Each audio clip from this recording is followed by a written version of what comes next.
And welcome back to the Anthem Racing Series from Daytona. Brandon Corner continuing to lead on that number 47 of 80. Closing in on 30 laps to go as the field has pretty much spread out. As you see, this is the main pack of cars. Hey, Derek. That is correct, Jeff. I have your friend on the booth. Like you said, Brandon Corner leading, but we don't know how long that will last because Christopher Kennedy has been hot on his tail all day as he has been working with Jorge Hernandez, getting the shove from him as he's going to try and make a pass. There he goes to the inside as it looks like Hernandez gets shoved up there to the high side. Kennedy not able to lead this lap. But Jeff, like you said, closing out 30 laps, what do you think these drivers are going to start doing to prepare for the end of this race? Well, there's nothing else you can do but draft. As you see, Christopher Gazoro, that lap car, getting in the way, along with Jared Woolfolk in the 60s, also getting in the way a bit in the back of the pack. But Christopher Gazoro needs to butt out. But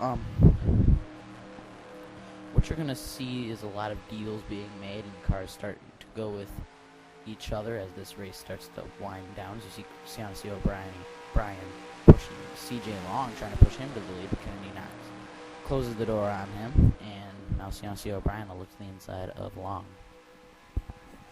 And as you saw there on that last shot on the backstretch, that second group of cars, don't count them out yet because they are still closing in very fast on this front group. I'm not sure yet, but I think that is Jared Woolfolk who is on the end of this lead pack. Possibly, but he is a lap down. So if that second group of cars does end up catching him, he should go to the back. Ted Hendricks, the guy from AYG who made his way up to the AARO, has had a phenomenal race here at Daytona so far as we get the aerial view.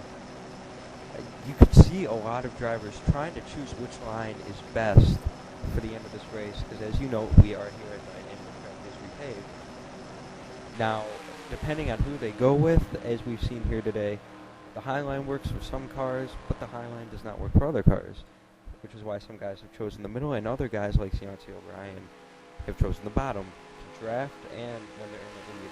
So you don't know what these guys are going to do here at the end, but I can tell you one thing, it is going to get very stressful. Jerry Richardson continues to lead. He had multiple wins last year.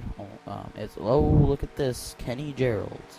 He was actually picked to win this race by a few analysts, and look what he's doing now. Being a back marker. Nice job, Kenny.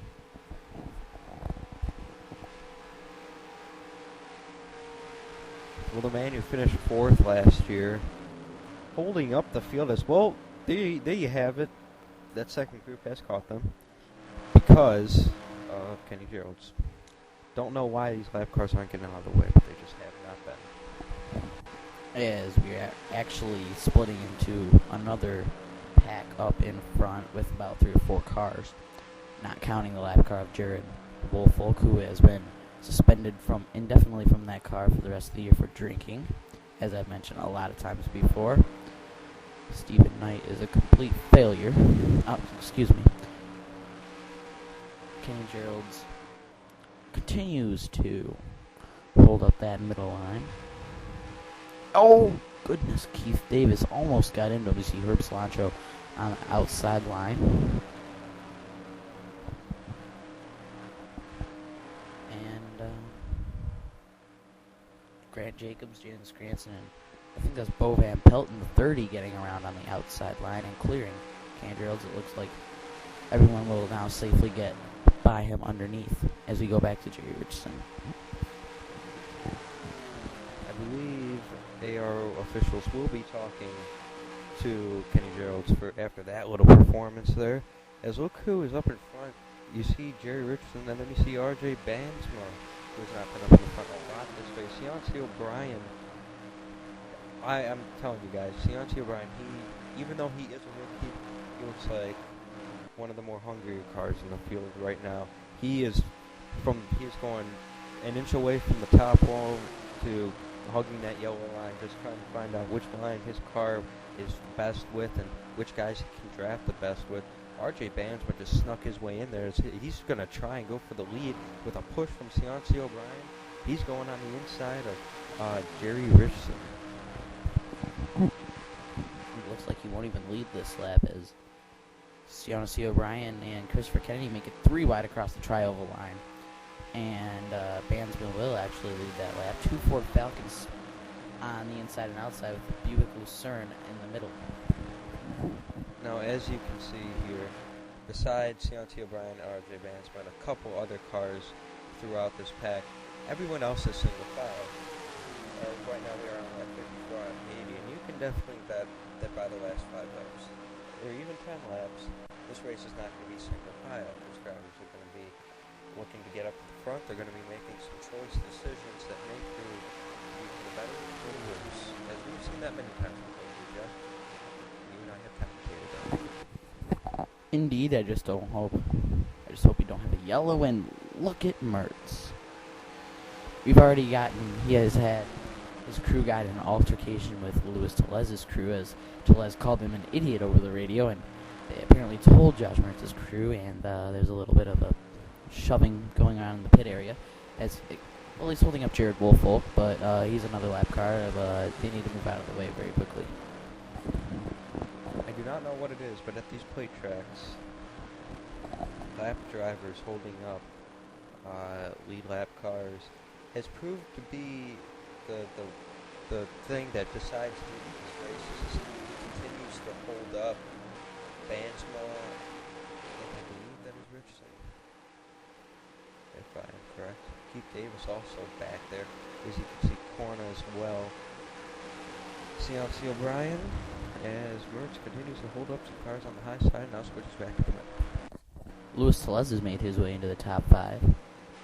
And so has C.J. Long. Long has been actually running up there a lot during this race. And Sean Donnelly has also made his way up into the top 5. Maybe those LT Motorsports teammates can hook up and maybe pull away from the field, the 28 and the 12. And single file, except for Christopher Kennedy. Christopher Kazora missed the butt out of there. Just heading to the pits or something, I don't know. And we have Ted Hendricks. Black unsponsored card. Just got a roof number before the race started. Fail. Well, as you can see, C.J. Long moving to the high side, as Luis Telez making his run to the front, getting a shove there by Christopher Gazor, who is a lap car. And as you can see, a lot more single file racing there in the back as they're just trying to catch up right now. This lead pack is C.J. Long. For some reason makes it 3 wide on the pack and slips back in line on the inside. And Jeff, another story that can play out as a huge factor in this race. We are coming up on pit stops very, very soon in this race. I think in the next 2 laps.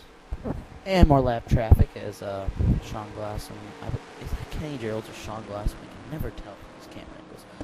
But it looks like Carter and Simmons are going to block both lanes, and pretty sure they'll get a big talking to in the hauler after the race. And as you said, nearing pit stops, that'll be interesting to see what happens after the stops. As we Ahmad Awad, who spun for that last caution back on lap 40 or 37, I believe it was, he is actually starting to move his way back into the top 15 or so. As hopefully these pit stops, he can get back up in the top 5 as Ted Hendricks peels off down into the pit road. Hendricks, I believe, may have won a lap early, but I am not sure on that. I have to look at previous statistics of last pit stops. But Luis Telez continues to lead as of now, as we're looking at C. O'Brien there, who earlier got held up by lap traffic, now trying to make his way back up to the front. Here's another shot at Luis Telez, the current leader of this race here in the Daytona 200. Getting another shove by Christopher Kennedy as him and Christopher Kennedy peel off on the pit road, along with Justin Bansma. Well, you said it. Another great race here at Daytona as we look onto the backstretch for Brandon Corner continues to lead along with R.J. Bansma, the other Bansma brother in this race, who stayed out one lap to go with Corner, and then very good friends as C.J. Long already on the apron.